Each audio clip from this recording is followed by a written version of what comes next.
Hi, it's Ed Kaminsky with eXp Realty, and we're going to talk about flips gone right and flips gone bad, and the two biggest mistakes that flippers are making today. And the cause of the two mistakes starts usually from the fact that they're probably rookies at it and just aren't paying attention. But we're going to get to that. By the end of this video, you'll know exactly what not to do. I'm going to talk about how this mistake happens, and it happens a lot. And I'm going to go with the simple math of A plus B equals C, and C equals loss.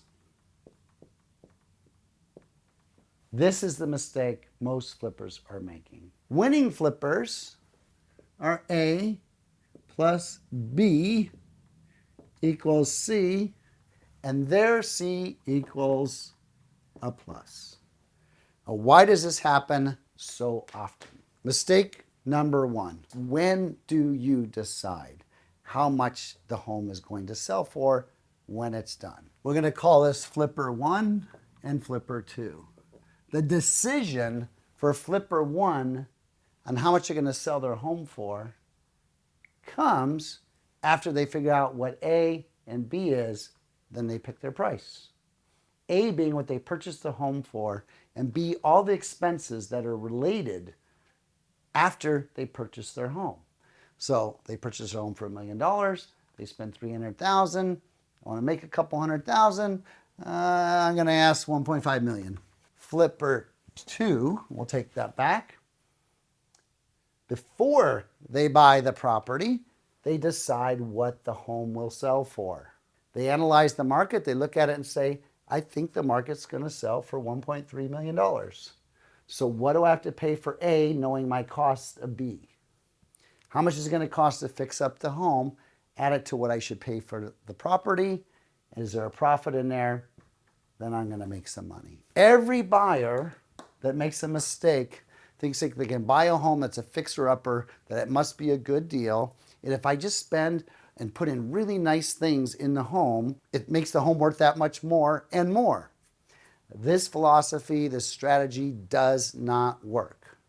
It's never worked. It'll never work.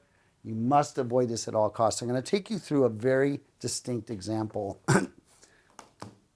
of a situation and show you what A plus B plus C actually equals. What is A? What's made up in B?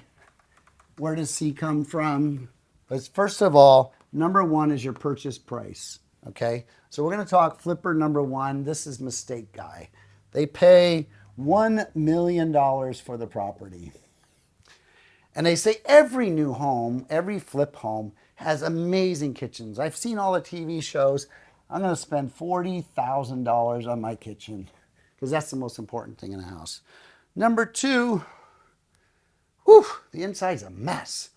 Needs a new electrical. Oh my God, I didn't know it needed new plumbing. The inspector didn't tell me it needed a new roof. The plumbing shot outside. The grass is dead. So on the inside, I'm going to spend $100,000, but I'll get my money back, don't worry. And on the outside, I'm going to spend $100,000. Now, most flippers think this takes 30 days to get all this work done. It takes 6 months. 6 months of carrying costs in this market with high interest rates, especially on highly leveraged properties. You're going to pay 8% interest, 9% interest, 10% interest for some of these lenders that loan on these type of properties. You're talking 6 months, $60,000 minimum to carry that property through the process. Don't forget, when you bought it, your buying cost, $20K. Does it cost you anything to sell a home? Yes, of course it does. I'm going to just throw in selling costs at $75,000. So what did that home cost you? $1,395,000. Now, as a smart flipper, I'm going to do this and make a profit. I want to make 20% of my money spent, so I want to make $250,000 in profit. So, Mr. Realtor, I'd like you to list the home for 3, 4, 5, 6, I don't know, let's round up to $1.7 million. You put the home up for sale for $1.7 million. You know you're going to make a nice handsome profit. There's a little bit of room in there for negotiation. And guess what happens? Nothing. 3 months later, what does 3 months of money cost you? $30,000. And 3 months later, you're finally convinced to reduce the price to $1.5 million. So you reduce the price, hoping it's going to sell. It doesn't sell. 45 days later, you finally get your offer, $1,425,000. Now, if your cost is $1,395,000 plus $30,000 in carrying costs to get to this point before you reduce your price, it's 45 days to close escrow. You get another $15,000 in carrying costs. So your $1,395,000 in costs plus $30,000 in additional carrying costs plus another $15,000 in additional carrying costs. You have total loss of $45,000. If you do the math, I share the math with you in my Excel spreadsheet. This is a loss of $45,000. You think I made these numbers up? No, this is an actual flipper I watched do this exact scenario. So they made the decision of what they're going to ask for the price after they spent their money. How do you flip properly? You decide what the final sales price is going to be prior to purchasing the property. And how do you decide what the price is going to be? You look at fully remodeled homes that had sold in the marketplace that is similar in size, similar in location, similar in condition, similar in lot size, similar in view orientation. What if 3 homes sold for in that neighborhood approximately? That's going to be your sales price. Then you make the decisions on the rest. So we'll take the same property. This buyer's thinking ahead of time. They're realizing $1 million might be too much to pay. They pay $950,000 because they know that their end number is really going to be $1,450,000.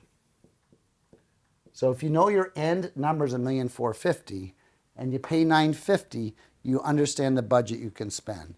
So let's say, hey, I'm going to go a little conservative on the kitchen. The max I'll spend is $30,000.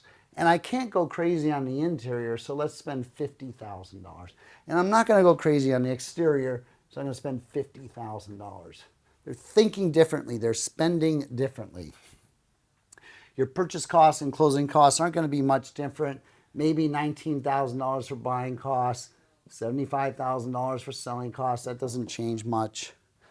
Your carrying costs can be different though, because if you do this correctly, you do it fast enough, and you price it correctly, you may only have 4 months of carrying costs, which is only going to cost you $40,000. So your total cost on this project is $1,214,000. All in. But because you priced it correctly when it went to the market, guess what happens? It sells immediately with multiple offers for $1,475,000,